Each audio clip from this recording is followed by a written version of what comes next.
Welcome back on capital news. चलिए देखते हैं दिल्ली की 25 फटाफट बड़ी खबरें। साथ ही डेली खबरों से अपडेट रहने के लिए चैनल को सब्सक्राइब करने के साथ वीडियो को लाइक करें। दिल्ली के 12 स्पेशल स्कूल में 9 मार्च से एडमिशन जाने कब तक जमा करने होंगे दस्तावेज, जाने पूरा प्रोसेस। दिल्ली सरकार 12 स्पेशल स्कूल में 9 मार्च से एडमिशन की प्रक्रिया को शुरू करने जा रही है। मौजूदा एकेडमिक सेशन के लिए सरकारी और सरकारी सहायता प्राप्त 12 स्पेशल स्कूल के लिए ऑनलाइन रजिस्ट्रेशन किया जाएगा। शिक्षा निदेशालय के अनुसार इन स्कूलों में एडमिशन के लिए रजिस्ट्रेशन की प्रक्रिया 17 मार्च तक जारी रहेगी। शिक्षा निदेशालय के अंतर्गत आने वाले इन स्कूलों में नर्सरी से 10वीं और 12वीं कक्षा तक एडमिशन किए जाएंगे। अभिभावक 18 मार्च से 23 मार्च के बीच वर्किंग टाइम में दस्तावेज जमा और सत्यापित कर सके। दिल्ली में 4 महीने के अंदर पूरे होंगे 3786 करोड़ के विकास कार्य। अधिकारियों से बोली सीएम, पैसे की कमी नहीं, कोताही बर्दाश्त नहीं होगी। दिल्ली के मुख्यमंत्री रेखा गुप्ता ने अधिकारियों के मॉनसून से पहले 3786 करोड़ के विकास कार्य पूरे करने को कहा है। शुक्रवार को दिल्ली सचिवालय में आयोजित एक उच्च स्तरीय बैठक के दौरान सीएम ने दिल्ली में चल रही विकास कार्यों के संबंध में सभी विभागों के अधिकारियों को सख्त निर्देश जारी किए हैं। मुख्यमंत्री गुप्ता ने स्पष्ट कर दिया है कि राजधानी के विकास कार्यों के लिए बजट में कोई कमी नहीं होगी और किसी भी प्रकार की लापरवाही बर्दाश्त नहीं की जाएगी। उन्होंने विभाग प्रमुखों को निर्देश दिया है कि वे मार्च के अंत तक सभी निविदा संबंधी प्रक्रियाएं पूरी कर ले और यह सुनिश्चित करें कि मानसून से पहले काम पूरा हो जाए। दिल्ली पुलिस ने अवैध रूप से रह रहे विदेशियों पर कसा शिकंजा। द्वारका से 5 नाइजीरियाई नागरिक रिपोर्ट। देश की राजधानी में अवैध रूप से रह रहे विदेशी नागरिकों के खिलाफ दिल्ली पुलिस का अभियान जारी है। द्वारका जिला पुलिस ने एक बड़ी कार्रवाई को अंजाम देते हुए 5 नाइजीरियाई नागरिकों को पकड़ा है, जो बिना वैध वीजा और दस्तावेजों के भारत में रह रहे थे। दिल्ली पुलिस के मुताबिक इन सभी को अब उनके देश वापस भेजने की प्रक्रिया पूरी कर ली गई। रेलवे स्टेशन पर बड़ा हादसा, फोन छीनकर भाग रहे शख्स का पीछा करते समय 22 साल का युवक चेन से कटा, हुई मौत। दिल्ली के रेलवे स्टेशन पर एक दर्दनाक हादसे की खबर है। यहाँ एक 22 साल का लड़का ट्रेन के चपेट में आ गया, जिससे उसकी मौत हो गई। मिली जानकारी के अनुसार युवक एक शख्स का पीछा कर रहा था, जो युवक का फोन छीनकर भाग रहा था। CBSE board exam update. पश्चिम एशिया में 9, 10 और 11 मार्च की 12वीं कक्षाएं फिलहाल टाली गई। सीबीएसई ने पश्चिमी एशिया के Bahrain, Iran, Kuwait, Oman, Qatar, सऊदी अरब और संयुक्त अरब इमारात में 10, 9 और 11 मार्च 2026 को होने वाली 12वीं की बोर्ड परीक्षाएं स्थगित कर दी है। मौजूदा हालात और छात्रों की सुरक्षा को देखते हुए यह फैसला लिया गया है। नई तारीखों की घोषणा बाद में होगी। झुग्गी वासियों को 13,000 फ्लैट, अटल कैंटीन का विस्तार, गरीबों के लिए खास हो सकता है दिल्ली सरकार का बजट। दिल्ली सरकार अपने दूसरे साल के बजट में गरीबों को विशेष ध्यान देगी। इसमें 13,000 से अधिक फ्लैटों का आवंटन, बहुमंजिला टावरों का निर्माण, अटल कैंटीन का विस्तार और संगठित व निर्माण श्रमिकों के लिए कल्याणकारी योजनाएं शामिल हैं। नाम मात्र की बढ़त। दिल्ली में एलपीजी के दाम बढ़ने पर बीजेपी के बयान पर भड़की कांग्रेस, क्या कह रही है जनता। पश्चिमी एशिया में युद्ध के कारण दिल्ली में एलपीजी सिलेंडर के दाम बढ़ गए हैं। घरेलू सिलेंडर 60 रुपए महंगा होकर अब 913 रुपए का हो गया है, जबकि कमर्शियल सिलेंडर 115 रुपए बढ़ा है। दिल्ली के रिहायशी इलाकों में स्लोटरिंग पर लगेगी रोक। एमसीडी बनाएगा सुअरों का अलग बुच्चड़ खाना। दिल्ली नगर निगम सुअरों के कटान के लिए एक आधुनिक बुच्चड़ खाना बनाने की योजना बना रहा है। वर्तमान में अधिकृत सुविधा न होने से रिहायशी इलाकों में कटान होता है और कचरे का वैज्ञानिक निस्तारण नहीं हो पाता। लेकिन दिल्ली में कोई अधिकृत बुच्चड़ खाना नहीं है। इसकी वजह से रिहायशी कॉलोनियों में स्लोटरिंग होती है। स्लोटरिंग के बाद बचे शेष अवशेषों का वैज्ञानिक निस्तारण की कोई व्यवस्था न होने की वजह से लैंडफिल साइटों पर के अवशेष कूड़े के साथ मिलकर जाते। जल भराव रोकने की रणनीति बनाने में जुटी सरकार। पीडब्ल्यूडी ने मंजूर किए 177 करोड़ रुपए। दिल्ली सरकार मानसून में जल भराव रोकने की रणनीति पर काम कर रही है। लोक निर्माण विभाग ने नालों के पुनर्विकास के लिए 170 करोड़ रुपए से अधिक की राशि मंजूर की है। दिल्ली में खाद्य सुरक्षा अधिनियम बेअसर, रिपोर्ट आने तक बिक जाती है मिलावटी सामग्री। दिल्ली में खाद्य सुरक्षा विभाग की सैंपलिंग अभियान रिपोर्ट में देरी के कारण अप्रभावी साबित हो रहा है। होली पर दिए गए 66 नमूनों की जांच रिपोर्ट आने से पहले ही मिलावटी खाद्य सामग्री बाजार में बिक जाती है। एलविश यादव मामले में सुप्रीम कोर्ट में सुनवाई से पहले शिकायतकर्ता पर हमला, एक हमलावर गिरफ्तार, 4 की तलाश जारी। एलविश यादव के सांप के जहर की तस्करी मामले में शिकायतकर्ता गौरव गुप्ता पर दक्षिणी दिल्ली में हमला हुआ। 5 हमलावरों में से एक नदीम खान को गिरफ्तार कर लिया गया। उत्तर नगर में मर्डर से तनाव, तरुण हत्याकांड में अब तक 7 गिरफ्तार, भारी फोर्स तैनात, सीबीआई जांच की उठी मांग। उत्तम नगर में तरुण की हत्या के मामले में पुलिस ने 7 आरोपियों को पकड़ लिया है। पकड़े गए आरोपियों में एक नाबालिग है। द्वारका जिला पुलिस उपायुक्त कौशल पाल सिंह ने बताया है कि गिरफ्तार आरोपियों से पूछताछ की जा रही है और घटना में शामिल अन्य लोगों की पहचान कर उनकी गिरफ्तारी के लिए दबिश दी जा रही है। मृतक तरुण के पिता ने कहा है कि हमारी मांग है कि हमारे बेटे को इंसाफ मिले। पुलिस ने कोई जांच नहीं की, ना ही हमसे उनके बारे में पूछा है। वे कह रहे हैं कि उन्होंने 5 से 6 लोगों को गिरफ्तार किया है। उन्होंने हमें यह नहीं दिखाया कि उन्होंने किसे गिरफ्तार किया है।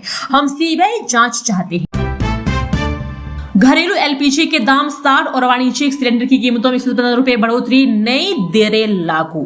घरेलू एलपीजी सिलेंडरों की कीमतों में शनिवार 7 मार्च से वृद्धि कर दी गई है। देश भर में 14.2 किलोग्राम के घरेलू खाना पकाने वाले गैस सिलेंडर की कीमत में 60 रुपए की बढ़ोतरी हुई है। इसी तरह 19 किलोग्राम के व्यावसायिक एलपीजी सिलेंडर की कीमत में भी आज से 115 रुपए की वृद्धि की गई है, जिससे होटल, रेस्तरां और छोटे व्यावसायिक प्रतिष्ठानों जैसे व्यवसायों पर असर पड़े।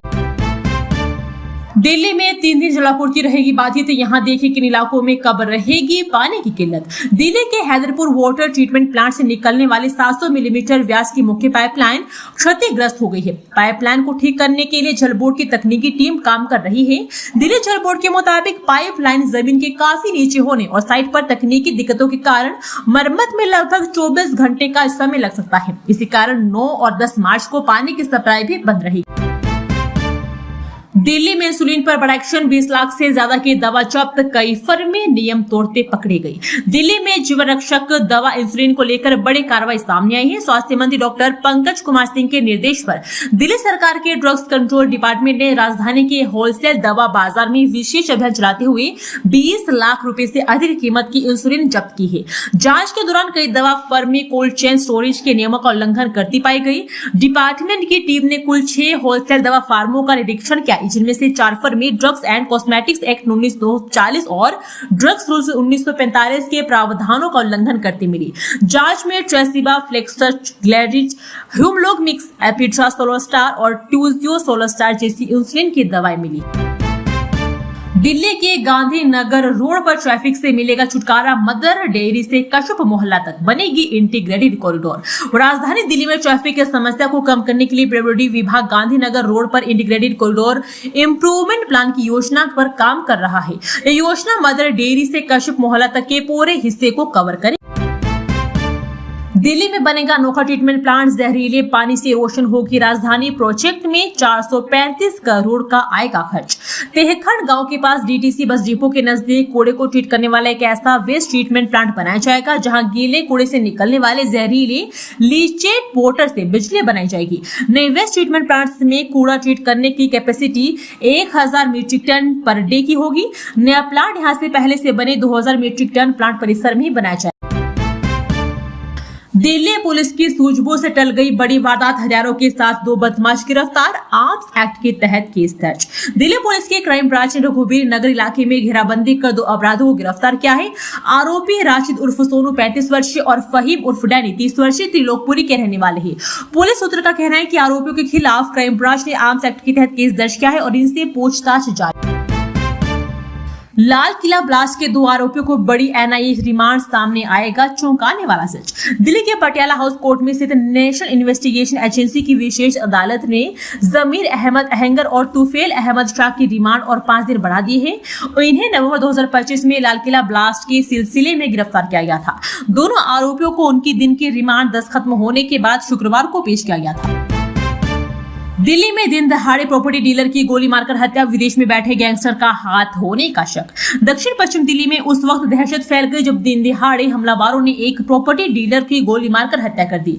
हमलावरों ने इस वारदात को राजधानी के छावला इलाके में अंजाम दिया। पुलिस को इस मर्डर में विदेश में बैठे एक गैंगस्टर की संलिप्तता का संदेह है। दिल्ली पुलिस के अनुसार शुक्रवार दोपहर प्रॉपर्टी कारोबारी बलवान गहलोत कार से कहीं जा रहे थे। उसी दौरान छावला इलाके में ही हमलावरों ने ताबड़तोड़ गोलियां बरसा उनकी हत्या कर दी। स्कूटर सवार अज्ञात हमलावरों ने कथित रूप से उस पर गोली चलाई और हमले के बाद मौके से फरार हो गए। गोलीबारी की सूचना मिलते ही पुलिस मौके पर पहुंची, जहां गहलोत गंभीर रूप से घायल मिला। उसके पास के अस्पताल ले जाया गया है, जहां डॉक्टर ने उसे मृत घोषित कर दिया। अरविंद केजरीवाल से मिले एनसीपी एसपी नेता रोहित पवार। अजित पवार की मौत को लेकर क्या बातचीत? एनसीपी एसपी नेता रोहित पवार ने शनिवार को दिल्ली स्थित पूर्व मुख्यमंत्री अरविंद केजरीवाल के आवास पर उनसे मुलाकात की। इस दौरान दोनों के बीच महाराष्ट्र के पूर्व मुख्यमंत्री अजित पवार की आकस्मिक मौत पर चर्चा हुई। रोहित पवार ने केजरीवाल से अजित पवार की मौत की आपराधिक जांच में सहयोग का अनुरोध किया है। एनसीपी शरद पवार नेता रोहित ने बताया है कि केजरीवाल ने उन्हें संसद में इस मुद्दे की उठाने में सहायता का आश्वासन दिया। दिल्ली सहित देश भर में भाजपा कार्यकर्ता महाप्रशिक्षण अभियान आज से शुरू। सीखेंगे एआई और लीडरशिप के गुर। भाजपा का कार्यकर्ता महाप्रशिक्षण अभियान दिल्ली से देश भर में शनिवार से शुरू हो रहा है। पंडित दीनदयाल उपाध्याय प्रशिक्षण महाअभियान के तहत कार्यकर्ताओं को पार्टी की विचारधारा, इतिहास और एआई सहित तमाम जानकारियां दी जाएगी। दिल्ली में ज्वेलर के 54 लाख रुपए लेकर भागा कर्मचारी दो दोस्तों सहित पकड़ाया। क्राइम ब्रांच ने कोचा महाजनी में एक ज्वेलर के कर्मचारी और रुपेश कुमार और उसके दो दोस्तों सचिन व पवन को 5.4 मिलियन 54 लाख रुपए चुराने के आरोप में गिरफ्तार किया। नाम मात्र की बढ़। दिल्ली में एलपीजी के दाम बढ़ने पर बीजेपी बयान पर भड़की कांग्रेस। क्या कह रही है जनता? पश्चिमी एशिया में युद्ध के कारण दिल्ली में एलपीजी सिलेंडर के दाम बढ़ गए हैं। घरेलू सिलेंडर 60 रुपए महंगा होकर अब 913 रुपए हो गया है, जबकि कमर्शियल सिलेंडर 115 रुपए बढ़ा है। इससे अब न सिर्फ लोगों का घरेलू खर्च बढ़ेगा, बल्कि बाहर का खाना पीना भी महंगा हो सकता है। दिल्ली में एलपीजी सिलेंडर के दाम फिर बढ़ गए। मंगोलपुरी में दूषित पानी की आपूर्ति से हाहाकार, 5000 से अधिक लोग परेशान। मंगोलपुरी के और एल ब्लॉक में 6 महीने से अधिक समय से दूषित पानी की आपूर्ति से 5000 से ज्यादा लोग परेशान हैं। पुरानी पाइपलाइनों के कारण सीवेज का पानी पीने के पानी में मिल रहा है। डीयू में परीक्षा फॉर्म की लास्ट डेट 30 मार्च तक बढ़ी। बीएड एमएड वाले स्टूडेंट्स को मिली राहत। दिल्ली विश्वविद्यालय ने शैक्षणिक सत्र 2025-26 के लिए विभिन्न पाठ्यक्रमों के परीक्षा फॉर्म भरने की अंतिम तिथि 30 मार्च 2026 तक बढ़ा दी है। इसमें सर्टिफिकेट, डिप्लोमा, बीएलएड, बीएड और एमएड के छात्र शामिल हैं। पहले तिथि 27 फरवरी थी। विश्वविद्यालय के अनुसार सर्टिफिकेट, डिप्लोमा और एडवांस डिप्लोमा पाठ्यक्रमों की परीक्षाएं मार्च-अप्रैल 2026 में आयोजित की जाएगी, जबकि बीएलएड, बीएड और एमएड के वार्षिक पाठ्यक्रमों की परीक्षाएं मई-जून 2026 में प्रस्तावित है। छात्रों को परीक्षा फॉर्म भरने के लिए 30 मार्च 2026 तक का समय दिया गया।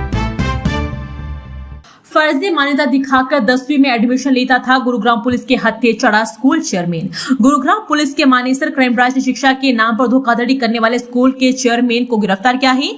सेक्टर 9B स्थित एडुक्रेस्ट इंटरनेशनल स्कूल द्वारा सीबीएसई की फर्जी मान्यता दिखाकर छात्रों और उनके अभिभावकों के साथ लाखों की ठगी करने का आरोप है। पुलिस ने कार्रवाई करते हुए स्कूल के चेयरमैन विनीत कटारा को गिरफ्तार कर लिया है। दिल्ली पुलिस को मिली बड़ी सफलता। जम्मू में बेटी की हत्या करने वाला आरोपी 10 साल बाद गिरफ्तार। Delhi police crime branch team ने करीब 10 साल बाद पहले अपनी ही 10 वर्षीय बेटी की हत्या कर फरार हुए आरोपी को गिरफ्तार कर लिया है। आरोपी लंबे समय से अपनी पहचान बदलकर राजधानी में रह रहा था। गिरफ्तार आरोपी की पहचान रमेश कुमार के रूप में हुई है, जो मध्य प्रदेश के छतरपुर जिले का रहने वाला है। घटना के वक्त वह जम्मू कश्मीर के गांधीनगर थाना क्षेत्र में मजदूरी करता था। मालचा महल की हेरिटेज वॉक फिर होगी शुरू। क्या है हॉन्टेड प्लेस का रहस्य? मालचा महल हॉन्टेड पैलेस में हेरिटेज वॉक फिर से शुरू हो सकती है। दिल्ली सरकार इसके लिए कोशिश कर रही है। सुरक्षा कारणों से सबसे हॉन्टेड स्मारकों में से एक माने जाने वाले इस स्मारक पर हेरिटेज वॉक लगभग 6 महीने से बंद है। टूरिस्ट की आवाजाही भी रोक दी गई है। चाणक्यपुरी के पास घने जंगल में मौजूद इस जगह पर फॉरेस्ट डिपार्टमेंट और नेशनल डिजास्टर मैनेजमेंट अथॉरिटी ने सुरक्षा पाबंदियां लगा दी है। 600 साल पहले फिरोज शाह तुगलक ने शिकारगाह के तौर पर यह महल बनवाया था, जिसे अवैध रूप में नवाब के परिवार की वजह से पहचान मिली। जेएनयू कैंपस में 1 किलोमीटर सीवेज तालाब। छात्रों स्टाफ की सेहत खतरे में। पर्यावरण और वन्य जीवों पर संकट। जवाहरलाल नेहरू यूनिवर्सिटी कैंपस में सीवेज का करीब 1 किलोमीटर लंबा पुल बनने से स्टूडेंट, स्टाफ और फैकल्टी के बीच हेल्थ और एनवायरमेंट को लेकर चिंता बढ़ गई है। कैंपस के एक हिस्से में सीवेज का पानी जमा हो गया है, जिससे झील जैसी हालत हो गई है, जिससे बदबू आ रही है और जंगल वाले इलाके में रहने वाले जंगली जानवरों के लिए खतरा पैदा हो गया है। यूनिवर्सिटी एडमिनिस्ट्रेशन के मुताबिक पास के वसंत कुंज इलाके में खराब सिविल लाइन से कई सालों से सीवेज कैंपस में आ रहा है। यह पानी वाइस चांसलर के घर और पूर्वांचल रेजिडेंशियल कॉम्प्लेक्स की ओर जाने वाली सड़क के किनारे जमा हो गया है। जेएनयू कैंपस का करीब 30% हिस्सा जो करीब 1000 एकड़ में फैला है। अरावली रेंज के सदर्न सेंट्रल रिज के अंदर एक जंगल वाला इलाका। दोस्तों, वीडियो पसंद आया तो वीडियो को लाइक एवं चैनल को सब्सक्राइब कीजिए और कमेंट करके बताइए कि आप दिल्ली के किस जगह से इस वीडियो को देख रहे हैं। जय हिंद, वंदे मातरम।